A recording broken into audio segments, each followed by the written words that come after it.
Hi friends అందరికీ welcome to my channel Divseema daily vlogs.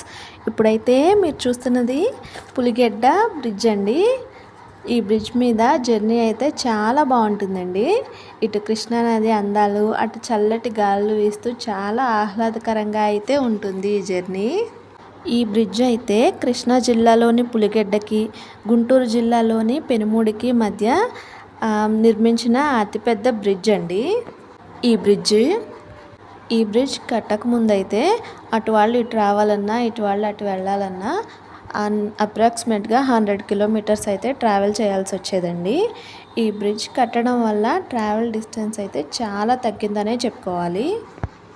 ఈ bridge అయితే మన ఆంధ్రప్రదేశ్లోనే రెండవ అతిపెద్ద బ్రిడ్జ్ అండి. ఫస్ట్ది వచ్చేసి రాజమండ్రి బ్రిడ్జ్ అండి, అండ్ సెకండ్ది వచ్చేసి మన పులిగెడ్డ పెనుమూడి బ్రిడ్జ్ అండి. ఈ బ్రిడ్జ్ లెంత్ వచ్చేసి 2.95 కిలోమీటర్స్ అండి, అంటే ఇంచుమించుగా 3 కిలోమీటర్స్ అండి. ఇంతకు ముందు అయితే 100 కిలోమీటర్స్ ట్రావెల్ చేసి వెళ్ళాల్సి వచ్చేదని చెప్పాను కదండి.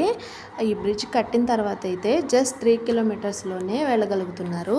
దీనివల్ల ట్రావెల్ డిస్టెన్స్ అనేది చాలా తగ్గిందనే చెప్పుకోవాలి. ఈ బ్రిడ్జ్ గురించి అన్ని విషయాలు అయితే చెప్పాను కదండి మీకు. ఇంతకీ ఈ బ్రిడ్జ్ని ఎవరు కట్టించారో చెప్పలేదు కదా.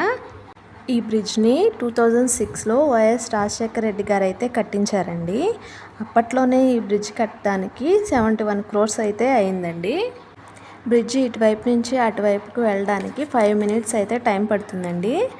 ఓకే అండి, నేను ఈ వీడియోతో మీకు మంచి ఇన్ఫర్మేషనే ఇచ్చానని అనుకుంటున్నాను. మీకు కూడా ఈ వీడియో నచ్చిందా? నచ్చినట్లయితే ఈ వీడియోకి ఒక చిన్న లైక్ అయితే ఇవ్వండి. మీరు లైక్ చేయడం వల్ల ఈ వీడియో ఎక్కువ మందికి అయితే రీచ్ అవుతుందండి. ఇంకా ఈ ఛానల్లో మంచి వీడియోస్ అయితే రాబోతున్నాయి. మీరు ఇంకా ఛానల్ని సబ్స్క్రైబ్ చేసుకోకపోతే వెంటనే సబ్స్క్రైబ్ చేసుకోండి. ఇంకా అంతే వీడియో. Bye bye.